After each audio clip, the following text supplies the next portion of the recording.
Okay, so I see Daniela has written supportive. Okay, so let's get started.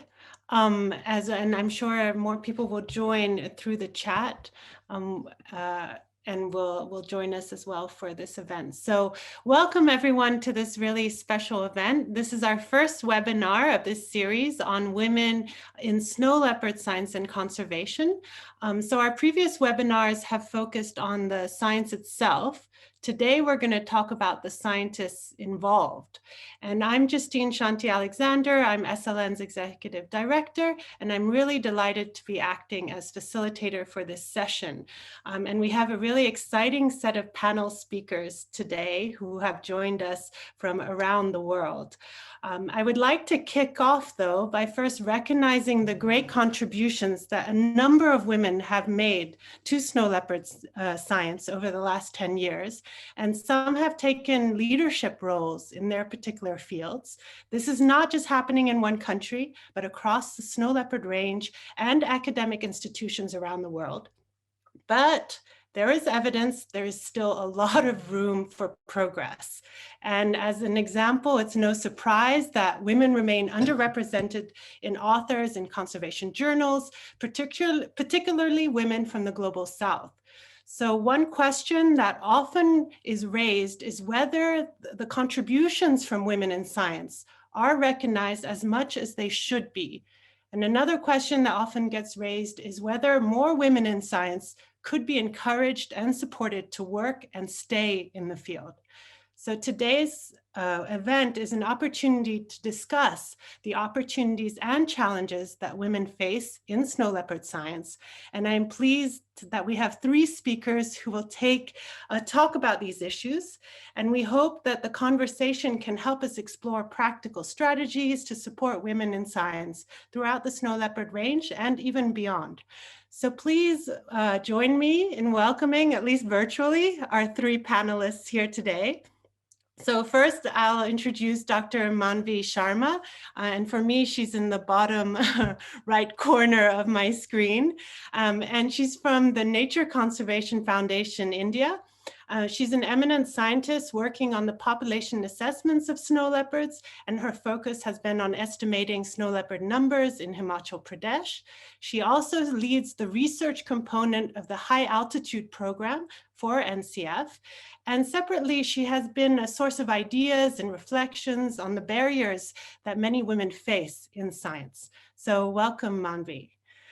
We're also pleased to welcome Dr. Bernett Dorsenkolova. She is the Director of Development from the American University of Central Asia. She was also the former Deputy Minister of Education and Science and has served as an advisor to the Prime Minister of the Kyrgyz Republic. So in addition to about sharing her experiences in working at the policy level of education and science, she'll be discussing the impact of COVID on women in science. And finally, we have our third panelist, which is Imogene Cancellare, who's a PhD candidate working on snow leopard genetics with Panthera.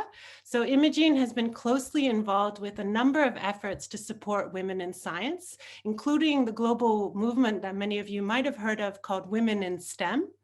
And she'll be highlighting some lessons from these efforts for the snow leopard community. So it's great to have all three of you with us today. So thank you so much for joining us. And before we start, just to get us going, today's event is slightly different than the normal SLN previous webinars. So we're going to try to emphasize discussion and interactions with our speakers to build on maybe some of the cross-cutting ideas and the ways forward to decide on different strategies. So our panelists will start with introductory presentations to kind of set out the foundations.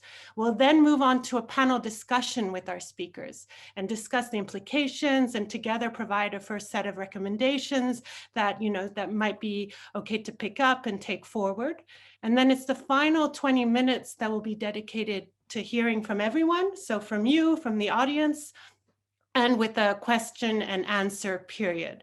So feel free to write questions in the chat, but just know we will only get to that after the panel discussion.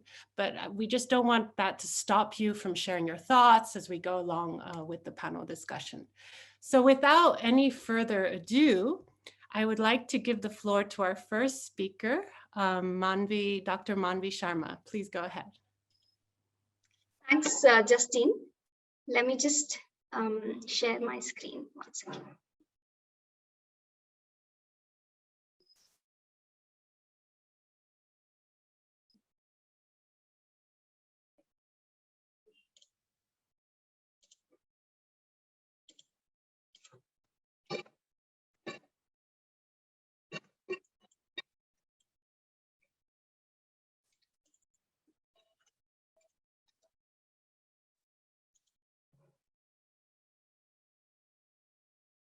It's loading, just 1 second.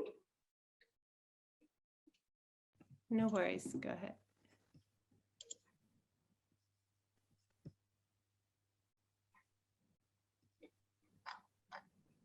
We're lucky with the internet, we can actually connect across different countries. Yes.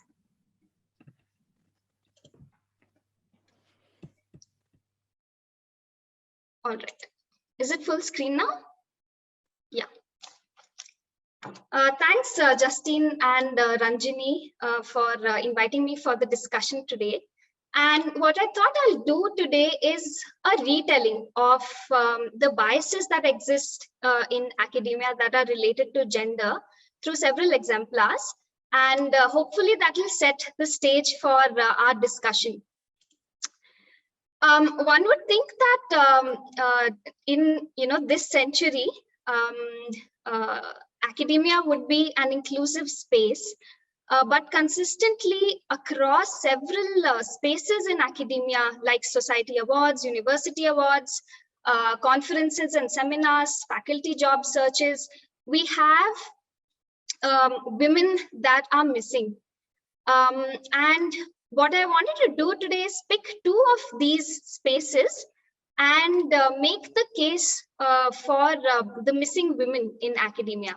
So the first case that I'm picking is about spaces where we appreciate the contribution of fellow researchers. So these are society awards, and these are publicly available data on awards that are given to researchers for their outstanding work. And from several different such awards, there is extreme bias in representation of women. And it cuts across these updated large bodies of ecological societies where these biases are very prominent. And it's important to say that individually these decisions might be justifiable, right? But when there is such a consistent pattern, it's important to examine the whole process together.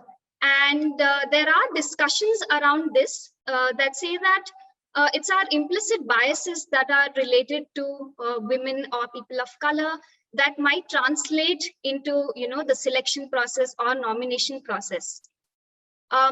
So this is one space. The other space that I wanted to discuss a bit more is the space of open source online platforms where researchers engage together and share tools and knowledge. And there are several such platforms. For example, you have a large GitHub user community, and there are these other statistical platforms. And several studies show that women here are considered better only if they hide their gender identity. For example, this study on a large group of GitHub users showed that the pull requests that were made by women coders, they were accepted only in cases where women hide their gender identity. So the problem with this is that this often leads to disengagement. So women just choose to disengage. And several online spaces have very poor representation in women contribution. So, for example, Stack Overflow has very poor contribution from women in asking or answering questions, as opposed to other healthy platforms where women have sort of equal contribution. So through these two main studies of these two spaces, I wanted to highlight the gender gap.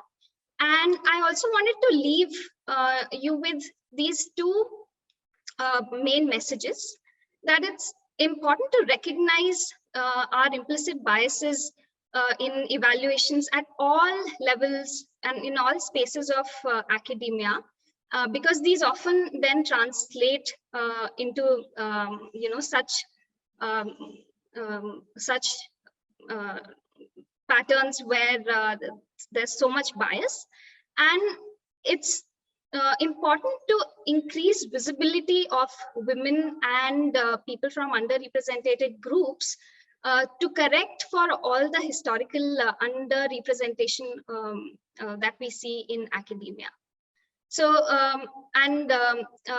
through this presentation, I had put two pictures, and I thought maybe it might be nice if you could tell me who these two important women scientists are.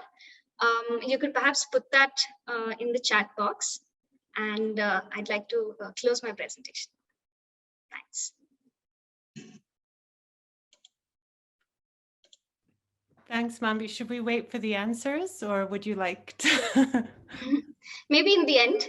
In the end, okay, great. Thank you for presenting. I mean, the data you presented is really striking. Clearly, there are a lot of gaps for women in science, and which are accentuated for particular groups, as you said. And it's perhaps the case also in snow leopard science as well. So without any ado, over to Bermet to hear from you.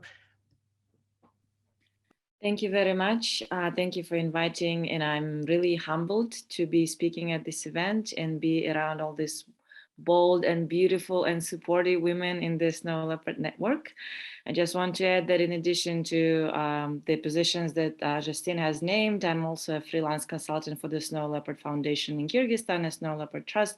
So I'm not an odd person here at the SLN. I help with the PR and fundraising for the foundation in Kyrgyzstan and Trust in general. I'll be speaking about how actually women in academia have, hold on, okay. So I'm not a scientist per se, but I'm a political scientist, and I've been teaching and I've been in academia for more than 20 years, and I've been in lockdown like many of you. So I've based my presentation based on my own personal observation and on a small research that I have done. And I think that you would not learn anything new, you've experienced it yourselves, but I was just trying to make it in a concise presentation, trying to set a stage for the further discussion and questions. So, you know, women have experienced certain discriminations during the pandemic period, and it's not started all of a sudden. You know, there are major gender disparities that, you know, that have existed before, long before the pandemic. According to the UNESCO research, only 28% of the women, only 28% of the researchers are women. And women scientists mainly work in the academic and governmental institutions, while men work in private sector, obviously with better pay and opportunities. And more than that, it's actually the men who make decisions, you know, in the science, in the scientific institutions or in corporate sector and etc. And men make decisions about women's pay. They make decisions about women's evaluation. They make decisions about the quality of their scientific or academic work. Why does this discrimination actually exist? The roots of this imbalance go way deep, you know, back to our childhoods, let's say.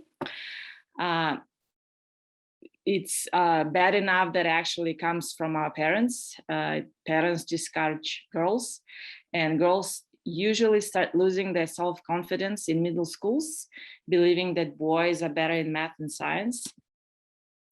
And of course, there is society stigma and bias. It is more difficult for women to obtain funding for doctoral studies. it is much more true in developing countries or in the global south, as we say.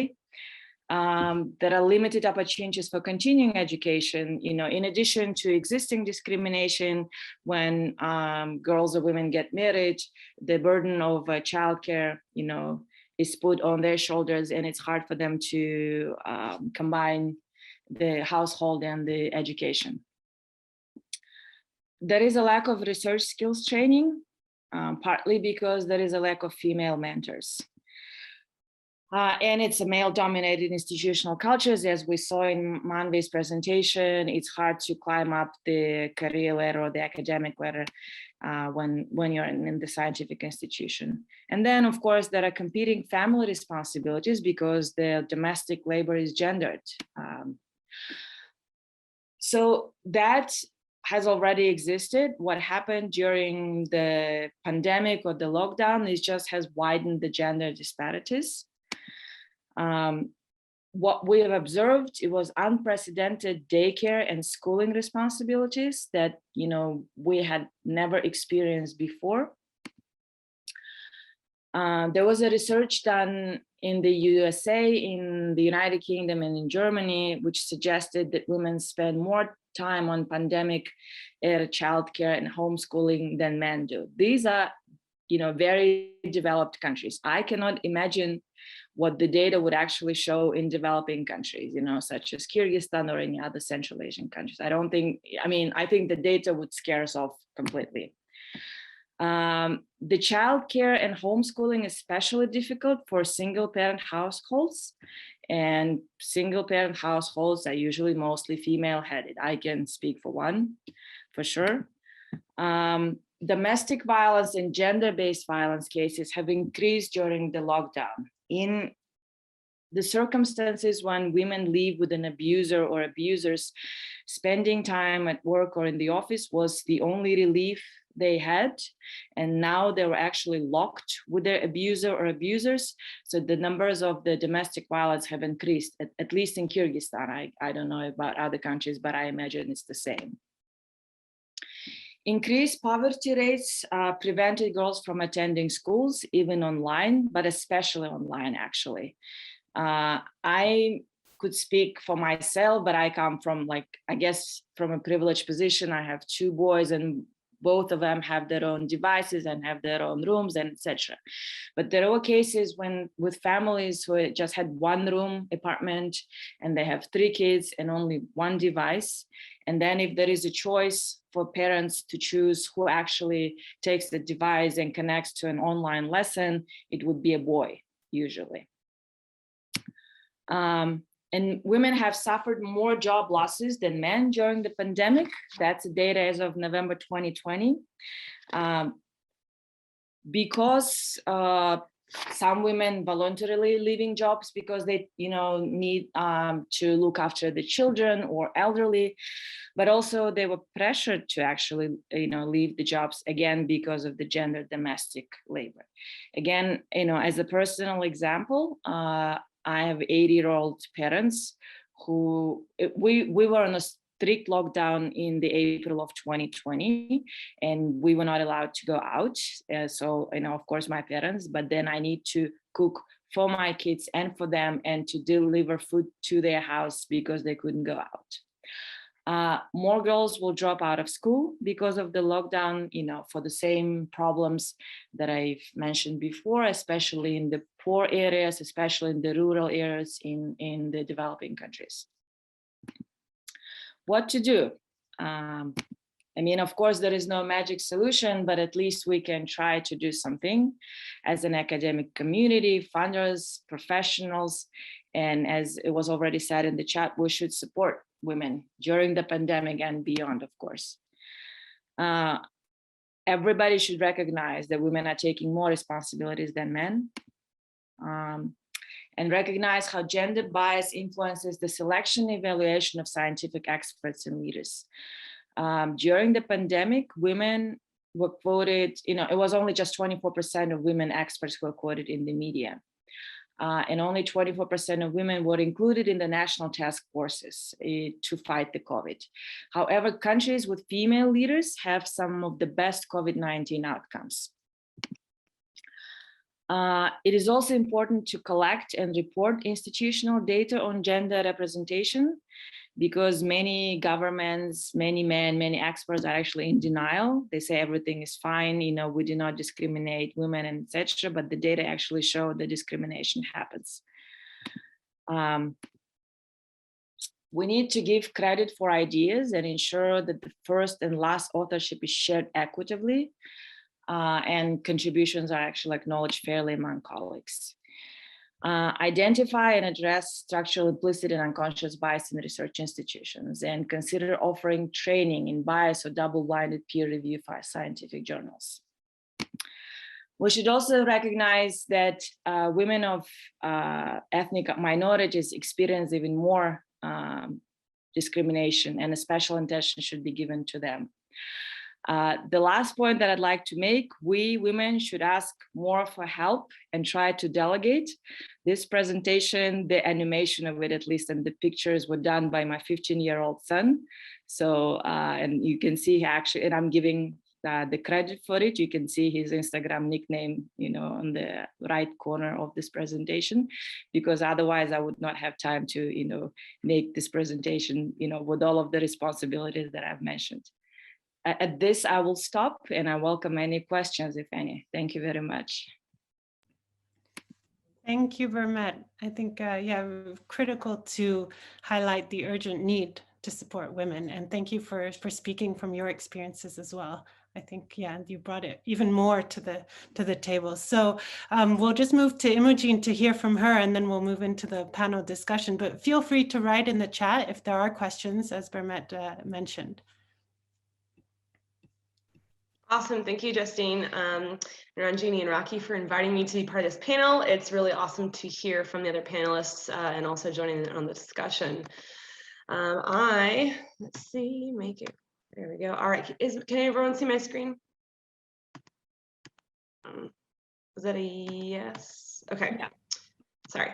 All right, so I want to chat a little bit about to build on some of the experiences, or to basically discuss the experiences that I've had and kind of frame it such that there are things that we need to, there's a hierarchical problems and hierarchical solutions, and it does complement well with the other two presentations. I am still a PhD student. I'm in the final year of my PhD at the University of Delaware in the United States. I'm a member of the Rare and Elusive Species Lab, and for the past 5 years, I've worked very closely with the US-based NGO Panthera, focusing on range-wide snow leopard genetics. So I am a foreign researcher, and I've had the privilege to, visit several different places in snow leopard range.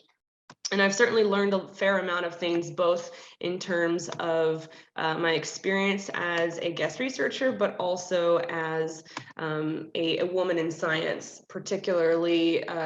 So some of the things I'll be mentioning are not just limited to my experience during my PhD, but certainly some of the US-based work that I've done. And first, I want to highlight some statistics that are a little bit different from the ones that you've already seen. And I will say that a lot of these are for the U.S., and then the ones that are not, it clearly states which ones are not limited to the U.S. And most of these stats are from the National Science Foundation's National Curriculum on Engineering and Science. I might have gotten that wrong, but if anyone wants the information, I'll be happy to provide it. So the very first thing right off the bat, when it comes to the hierarchical problems that women in science face, as Bermet has already said, it is an issue that starts early. And so the DAS tests, which are the Draw a Scientist tests, are a social science experiment that has been going on worldwide for many different years, where we ask children to draw scientists. And this is just one simple example.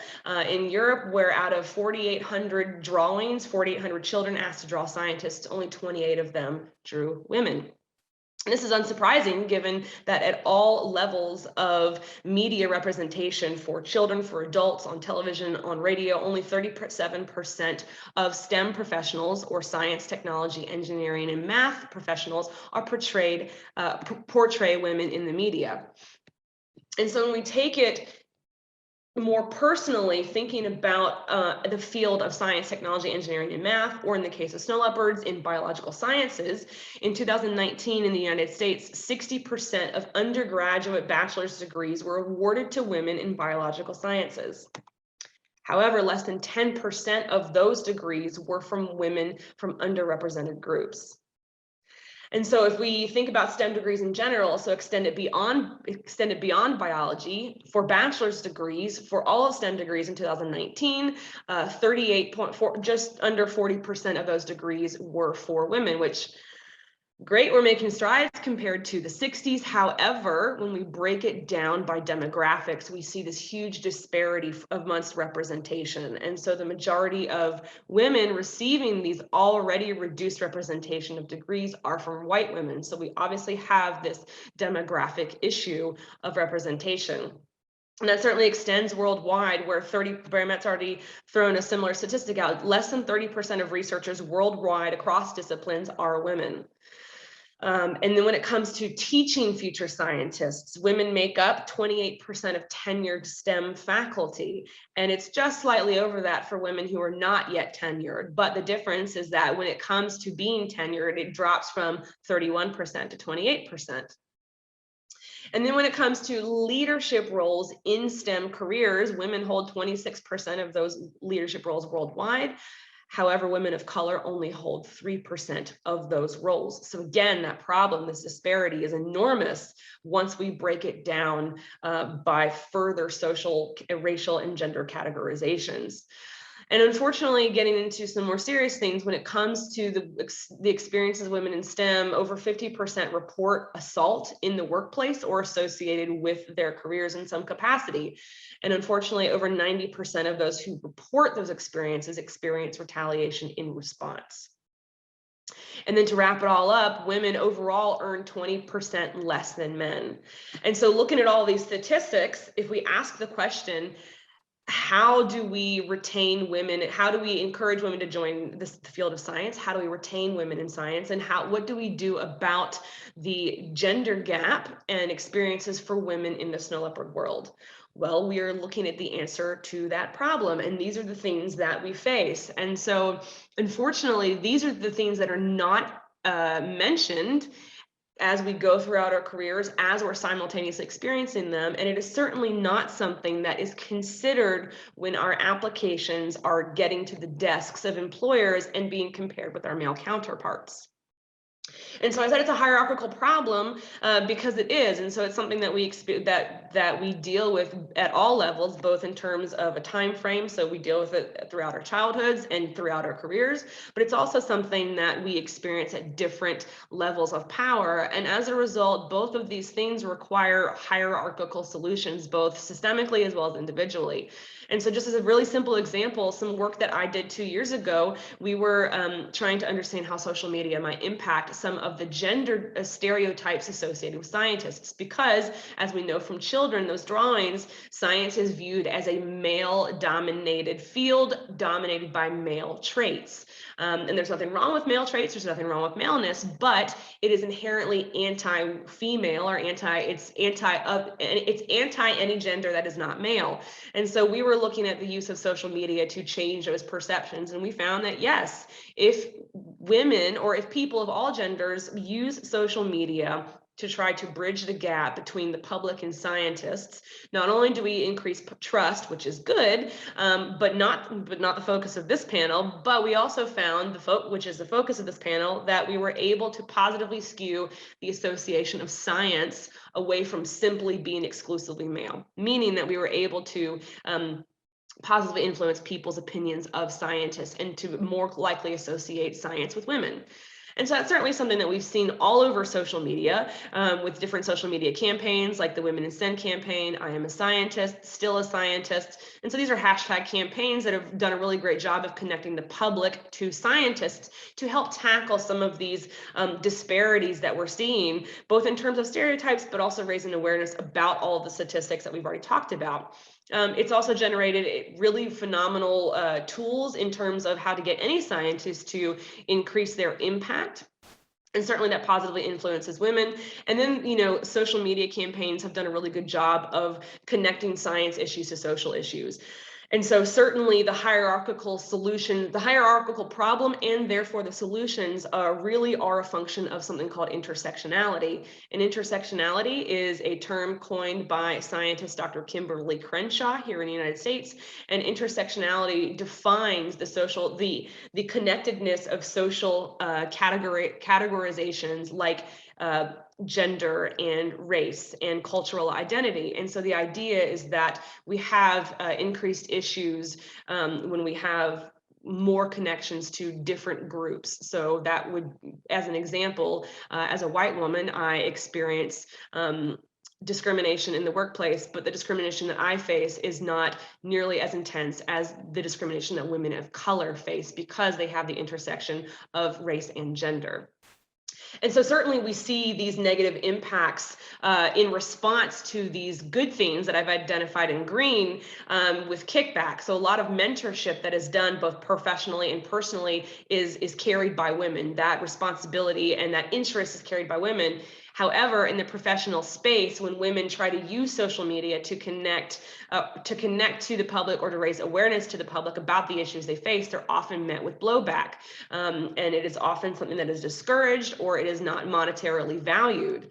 And it's really difficult to, how do we get more women to become scientists when we have fewer mentors who are women? And if we can't raise awareness for those students prior to becoming scientists, we repeat the cycle of not having access to people who look like us.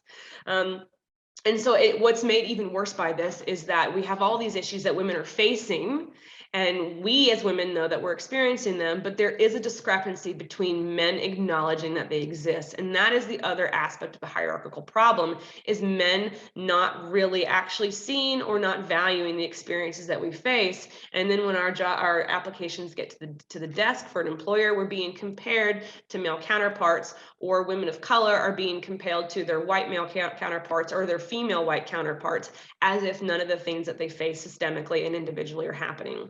And I haven't even discussed any of the income disparities, but obviously Bermet has. And so we can see that there are so many issues that we are dealing with. And so when it comes to the Snow Leopard world, these are things that I think that we'll probably talk about more in the discussion in the panel, and I'll wrap it up. But there are certain things that we can do and certain things that I've seen done here in the US, both online and for targeted programs, to increase or to target connection between students and scientists before university so they can see themselves in scientists. And so that requires including women in all levels of leadership. And that includes women mentoring male students to, increase the likelihood that we are going to have young men who are also feminists.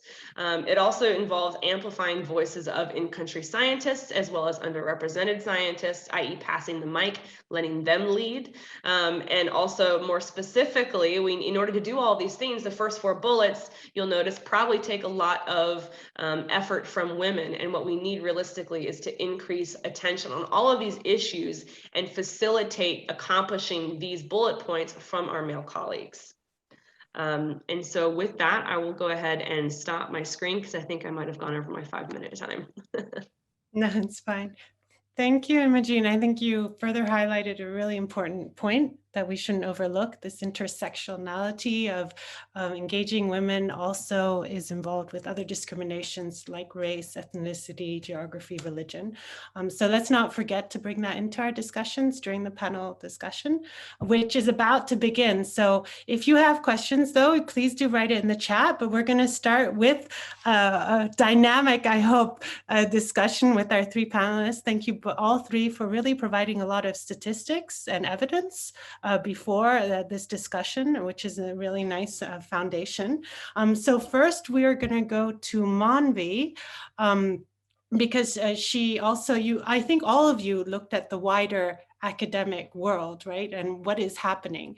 And Imogene kind of touched upon it, but Manvi, what do you think is actually happening in the snow leopard community?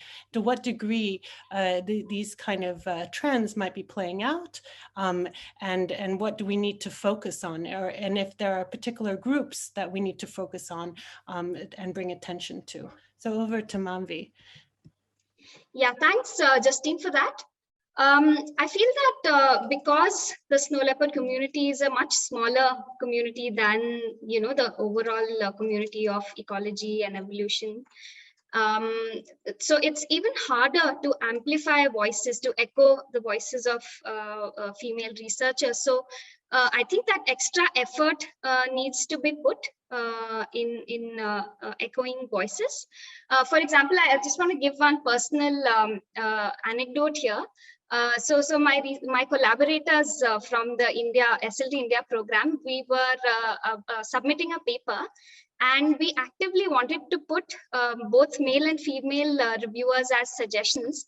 And while it was easy for us to immediately come up with male names, it was difficult, you know, to immediately think of female researchers. And we all really thought that if there is a list, which, you know, an archival list where one can, you know, list out all the contributions of researchers, female researchers from our community, and such lists exist for other subdisciplines of ecology. So something like that, I think would be very, very helpful for our community as well. Thanks, Manvi. No, that's a great suggestion. I think we can even do that. SLN is involved and has a list of a lot of researchers, so that's somewhere SLN can even provide support. And Bermet, maybe over to you. What do you think specifically in terms of the snow leopard community? Maybe what challenges or what opportunities we might have to add to Manvi's suggestions? The challenges, or what can we do? Both. What do you think? I'm giving you the choice. We've spoken a lot about challenges, and I'm a teacher myself for 20 years. So, and we do this ecological camps for kids in Kyrgyzstan in this protected area, and I think we should involve, you know, more of educational part in there, talking to kids about how it is important not to tell girls that they're, you know, less successful in math and etc., but also to teach the boys, you know, because they are taught differently. And as Imogene said, to have female mentors for male students, I think that's extremely important. We need to start really early, from childhood, from elementary schools, from middle schools. And if we talk about, you know, SLN in Kyrgyzstan, that's exactly the case where we can have an impact on kids, and especially those kids are coming from rural areas that attend those ecological camps. Thanks, Bermet. No, that really nicely broadens it outside just researchers, but the next generation of researchers for Kyrgyzstan. And then I wanted to add a little thing there. So I wanted to quote from this excellent book by Deepa Narayan, where she on gender studies, and she says that there are several things that women need to unlearn, and she's talking about Indian women, and one of the things that we're taught is that only bad women argue or answer back. That's such a terrible advice for somebody who's interested in academia, right? So yeah, there are things that I think we need to take care of right from the childhood, and also women need to unlearn some things. Yeah. No, great point, Manvi. Thank you. And Imogene, any point you want to highlight? That you gave a list on what we could focus on in Snow Leopard community, but is there any one of these points you want to elaborate on? Yeah, and the first being, I kind of want to extend what Manvi just said. You know, from my own personal experience growing up, I had this kind of juxtaposition between viewpoints for authoritative women. And so, you know, my mother, feminist, you know, raised me to be a strong-minded, opinionated woman. But on the other side of my family, women of authority were ultimately looked down on. And so we see this.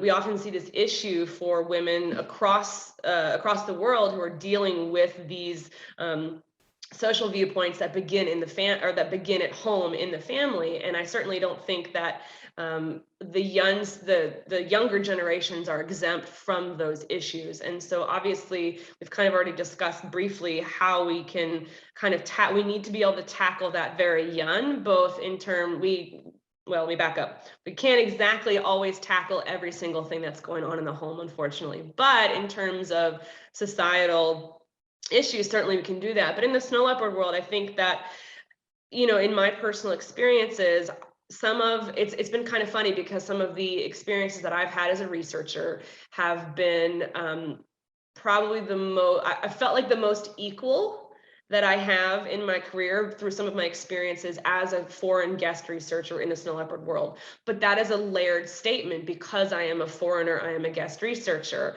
And so in some ways, I feel like that makes me somewhat exempt to some of the societal issues that I know women in range countries are experiencing because they tell me, but also because I've experienced similar things in my own country.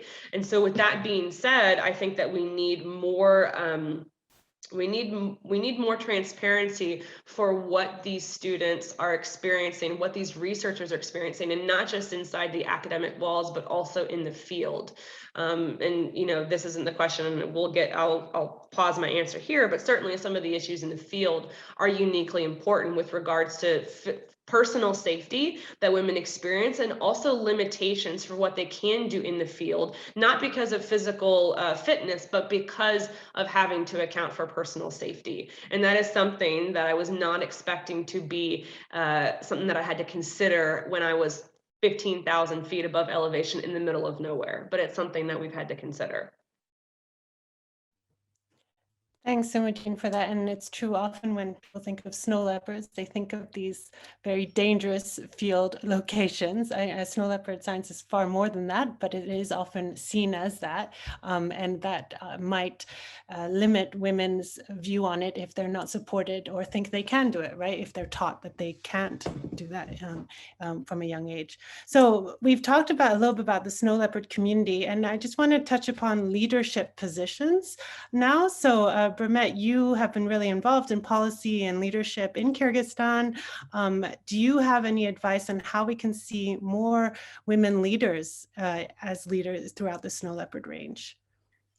I'm afraid I'm going to repeat myself, but again, two things. We need to start early, and then the second thing is that you need to involve more and more women in any decision-making bodies or governments or any committees and etc. Again, speaking for Kyrgyzstan, the situation is really sad. It's only one minister in the government right now who is a female. We're having the parliamentary elections at the end of November. There will be even less women candidates than was 5 years before.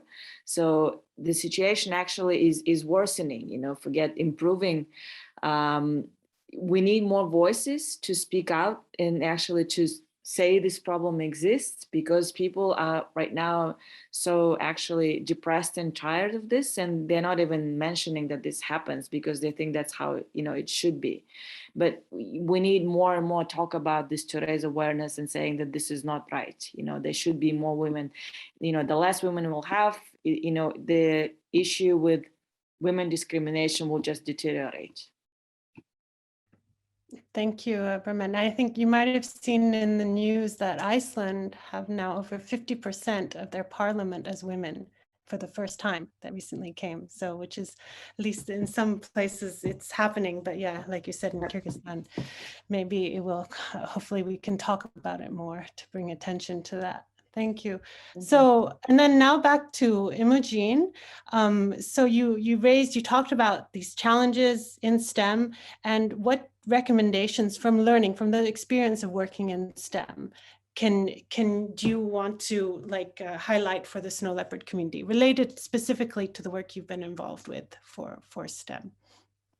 Right. So, if you're not familiar, I've been lucky to be involved a lot of team-oriented efforts on focusing on issues that women face in the STEM community. And certainly, I would pause to say that I've led the efforts, other than some of the ones at my university, and the reason that I say that is because I think it's really important to approach any problem from experience, and ultimately we have to meet people where they are. And so for me personally, I think that issues in science are most successful when we frame them as social issues. And obviously, I feel like this panel is a great illustration of that. We're talking about conservation, we're talking about the snow leopard world, but we can't separate that from the issues that our colleagues are experiencing, and specifically our female colleagues are experiencing. And so in my experience, some of the ways that we have tried to tackle that, obviously I've mentioned the publication, I've mentioned a lot of stuff on social media. There's a lot of really phenomenal efforts that have gone on to specifically raise awareness for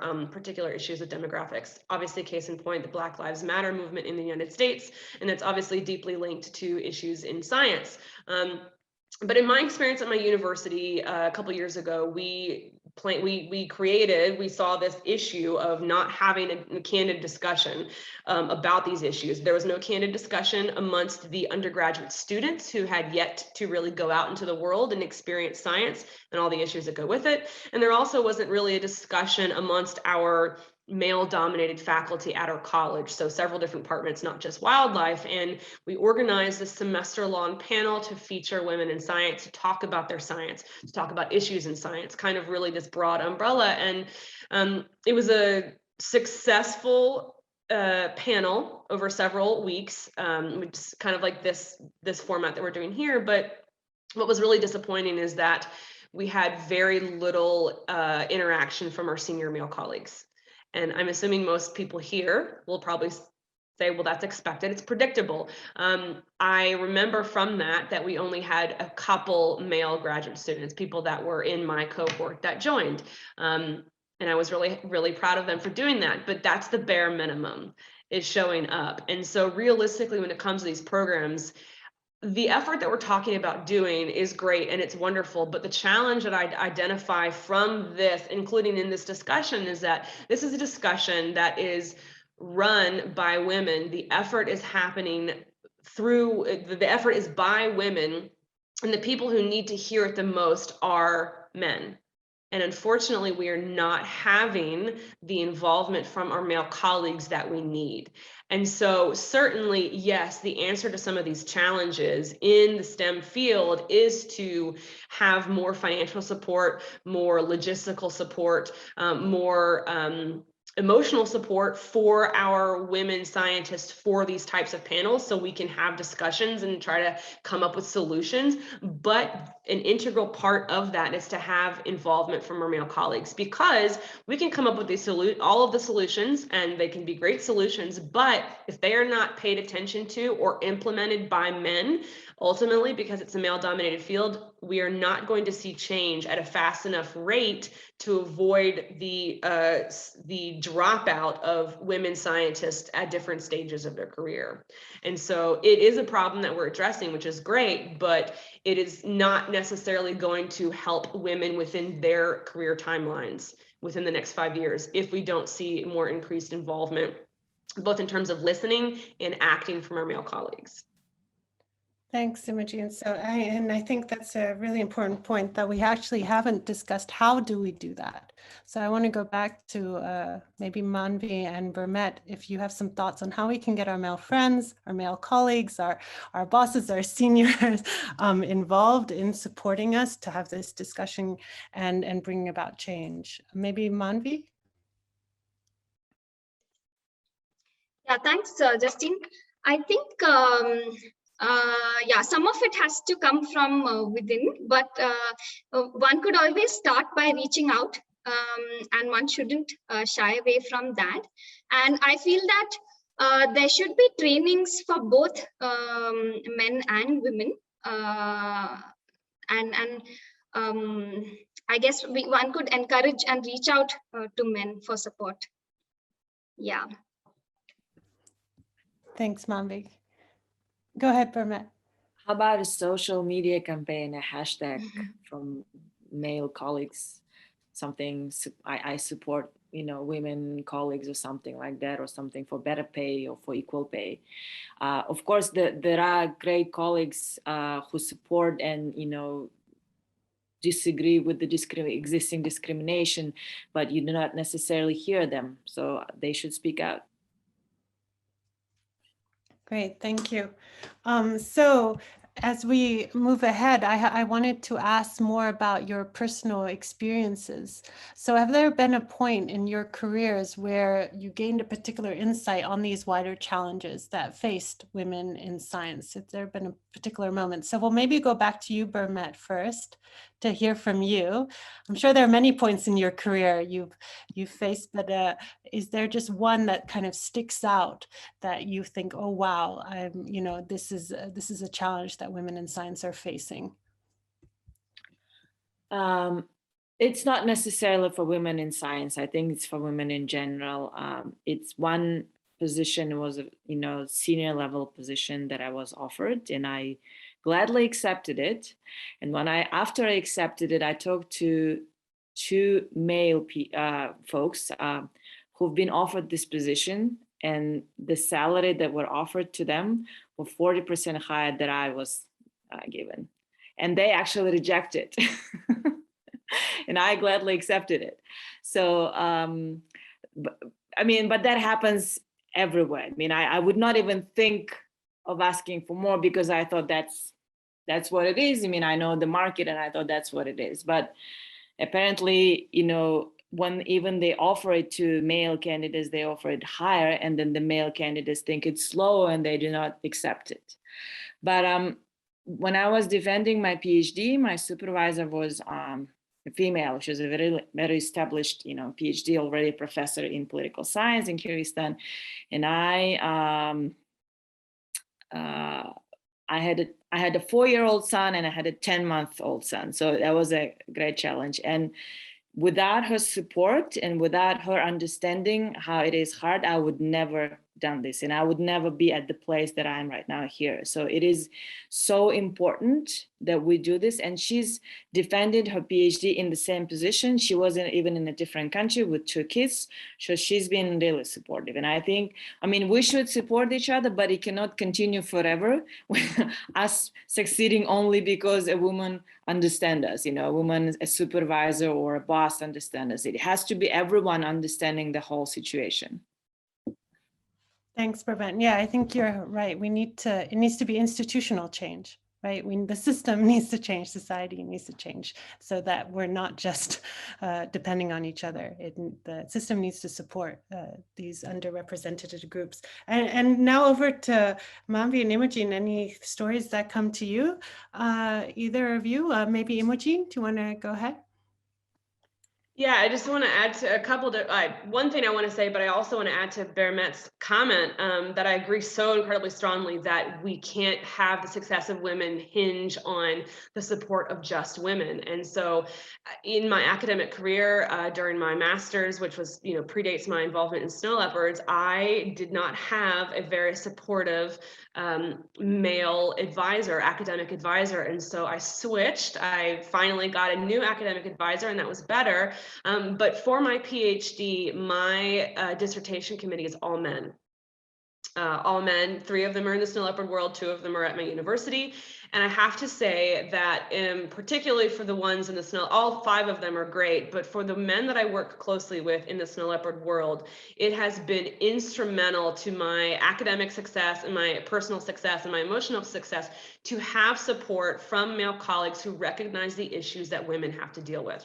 And that's the way that it should be. It shouldn't be scientists or women scientists. It should be scientists. And I feel that finally in my dissertation, I've had that support, and it's been really integral to being able to get through the rigors of a degree, but also some of the specifics. And so, Justine, to answer your specific question about experience that I've had that have really kind of highlighted the issues that women in science face is that when I was doing fieldwork in 2019 in Kyrgyzstan, we had a phenomenal team out there. I was really fortunate to have a great team we had a volunteer, we had Kyrgyz researchers, and we also had, I had an American colleague with me who works with Panthera, and it was a great team. And it became obvious after the first week, I noticed that I was being escorted by one of the rangers out in the field. And certainly it makes sense because I don't speak Kyrgyz and I don't speak Russian. So I, rely on that kindness and that interpretation to get things done.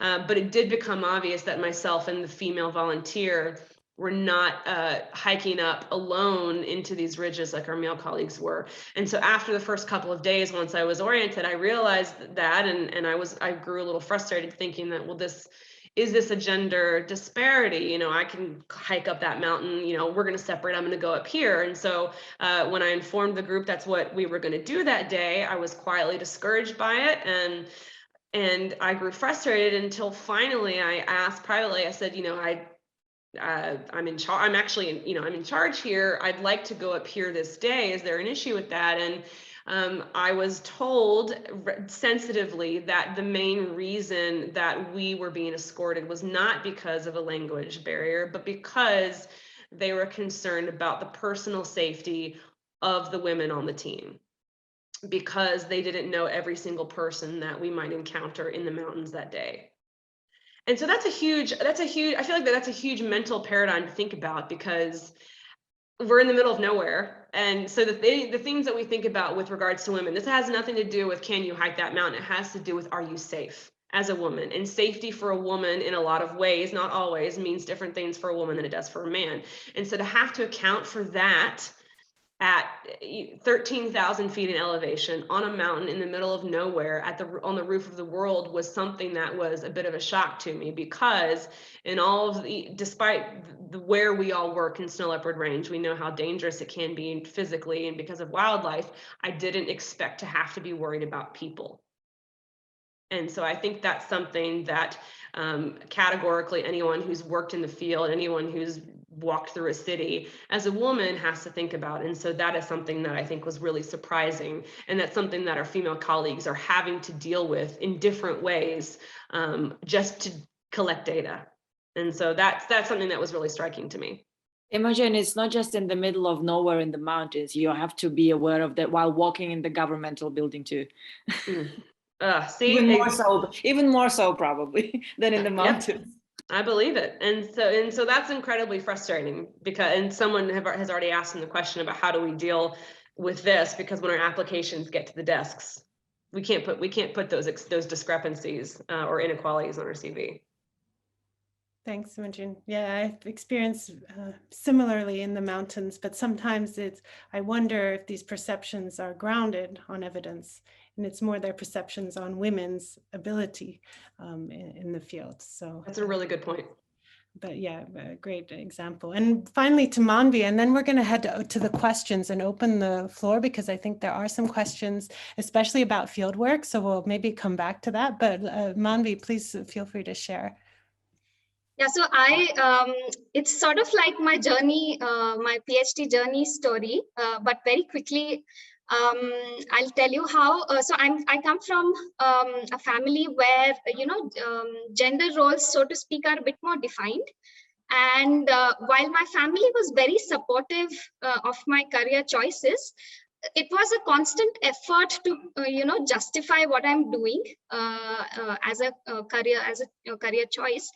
And having a female supervisor and having just one example, like somebody in leadership role, really made it so easy for me to just tell everyone, this is what I'm doing. And it was just so much easier to justify. So that was one insight, that having female role models around you in a leadership role really helps you, to maneuver all the challenges that you face. Yeah. Thank you, Manvi. Yeah, I agree with you. Luckily, I had my mother who was there, who pushed me, but otherwise, I think it would be really difficult. Yeah.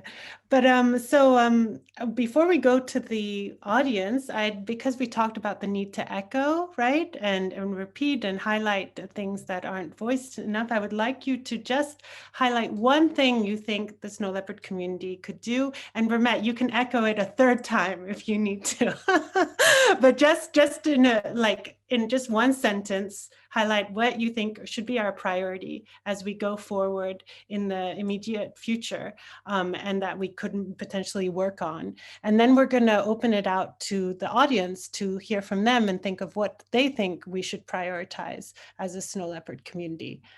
So let's over to maybe you, Imogene, go ahead.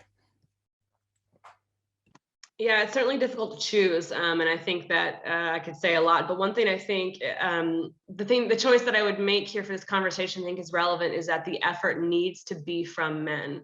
So there's a lot of different programs that we can do to elevate women, but what we need is our male colleagues to not only hear and attend talks like these, but to then champion efforts that center women, either their colleagues now or the future generation. So we need active listening from our male colleagues, and then we need actual effort from them, because as we see in social media movements, we can listen all day, but listening doesn't actually necessitate action. And so we need our male colleagues to take the next step. Well, the first step is actually listening. So it'd be great if they listen. We have increased listening, but in the Snow Leopard community, certainly we need our male colleagues to act. Thank you. Bermet. I'll echo Imogene and Manvi and repeat it again. I think we need to educate boys so actually they learn the problem exists and then they speak. And then we need to educate girls so they unlearn some of the things that have been taught and some of the things that may be already in the DNA. Yeah, but they need to unlearn things, that they need to argue and to know that it's okay to be a badass girl or badass woman. Yeah. Thank you, Bermet. And Manvi, go ahead. Yeah, I feel for the Snow Leopard community, I feel that it would be nice to have, a healthy open space where it could be a forum where women and people from underrepresented groups, they engage, collaborate, share resources, discuss stories, and perhaps we could, like Imogene and Bermet was saying, we could also incentivize men to join it and think of some incentives for them to join and make them allies in this goal. Thank you all. So I think that's really come out, or getting our male colleagues on board. So we'll definitely be reaching out to them and to the steering committee. I think we have around 50% representation, but we'll be reaching out to our male leaders there in terms of SLN. But in our organizations, academic institutions, I think we need that broad level support, right, across all levels. And so I'm seeing some other suggestions in the chat. So if you're still there with us, we only have around 10 minutes. It's gone by really fast. Thank you to Bermet, Manvi, and Imogene, keeping it really dynamic. But we would still like to hear from you. So I see actually Kenje has provided suggestions. So I don't know if Kenje, you want to take the floor and use the chat to share what you were thinking? Hello, Justine. Hello, everyone. So thanks for this nice chat and talk about the leadership, women leadership, especially in conservation. Actually, yeah, we have thought about this. And also we would like to promote the women's role in conservation, and because we know that in Kyrgyzstan we are facing this problem, so that we wanted to in the future works, like working with schools, and then we would like to organize several meetings with school children, and where we would like to find out some documentaries, maybe via Zoom, to find some women, just to show the children, like as an example, who are really in science, in conservation, and who are doing a lot of work in the conservation, just to show that this is not only for men, it can be also a good work for women, especially the graduate students we would like to select, because you know that at the graduate year, many students will think what kind of profession they would like to choose, and it could be a good example. That's why we wanted also to invite some women like Ranjini and Tanya, just to talk to the children about their work and what they can do and what kind of job can be done by the women. It is not only for men, that it is like affordable by women. So that was in our plan for this year. And also really just because we have one example like Aysul Tanibekova, who made the women's role in society, that because that all wrestling was considered to be like a men's kind of sport, you know, but Aysultan Beko being a world champion has shown that it can be like women can be, you know, that do such kind of sport, and there shouldn't be any kind of division, so on. And that's why like we would like also to involve Aysulu in our conservation efforts, that she's also supporting this snow leopard conservation, and we would like also to invite her just to make some speech in front of students, because she can be a good role play for students, and such kind of stars we would like also to involve in our work. Thanks. Yeah, the importance of role models, I think, yeah, is really important. I don't know, Bermet, do you want to comment on that, on any other ideas, or anyone of the panel want to comment on Kanje's thoughts or ideas? I think somebody else should comment. I mean, it's been too much Kyrgyzstan, I think, right now. Great. It's great to highlight Kyrgyzstan's leadership on this. Okay, but before, we also have a few questions that I just wanted, that goes back to the field work topic that was mentioned, and it's from Krutika. She's asking, how do you deal with on-field discrimination as a woman? So I don't know if, so this is more like immediate actions that one can take. I think some of you already described how you could prepare, but is there any other thoughts on preparing for field work? So maybe Manvi, you can share a little bit first, and then we'll maybe go back to Imogene with your thoughts related to that experience. Yeah, thanks, Justine. So one thing that I think several women would relate to is that so when you deal with, you know, so many different kinds of people during fieldwork and also on the journey to fieldwork, you often meet people who are not used to authoritative women or taking orders from women. So it's important to distinguish that it's not your personal failure when that happens, and that could be because of the larger discrimination that women face. And so it's so it will help, I feel, if women could undergo some training or preparation before going to the field, where, you know, they are or even a discussion with your female colleagues about sharing these problems, that it's not a personal failure that happens. So yeah, so some ideally one should train men, but I think what we could start with is training our own teams, our own women. Yeah. Thanks, Manvi. Go ahead, Imogene, if you have anything to add.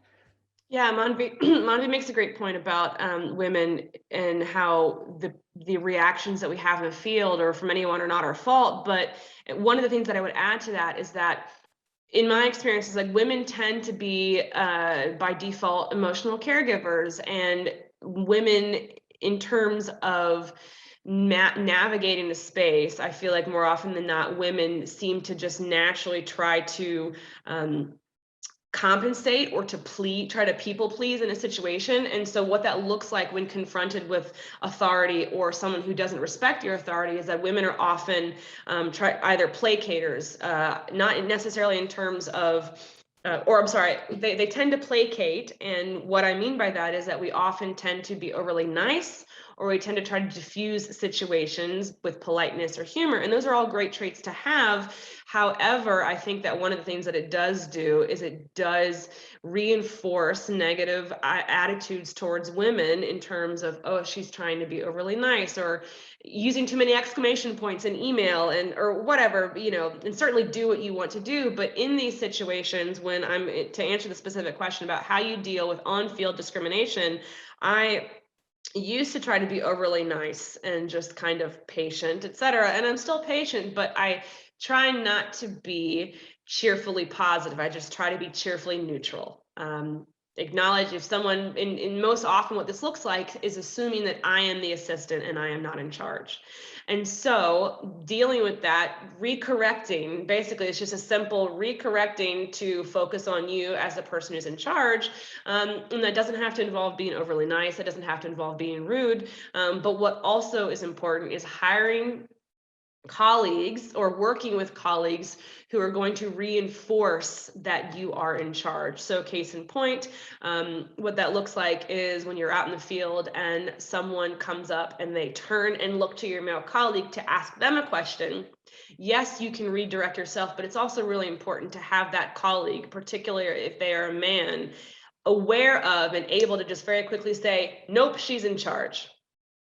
And that, I mean, literally a pointed statement like that is incredibly important. And the cases where I've faced discrimination like that, it is more quickly diffused when I have the assistance of a male colleague. And I hate to frame the answer like that, but that is something that is still really, really necessary. And so being able to say that while also maintaining your composure and being neutral, I feel like is really kind of critical to just getting through those particular instances that are frustrating.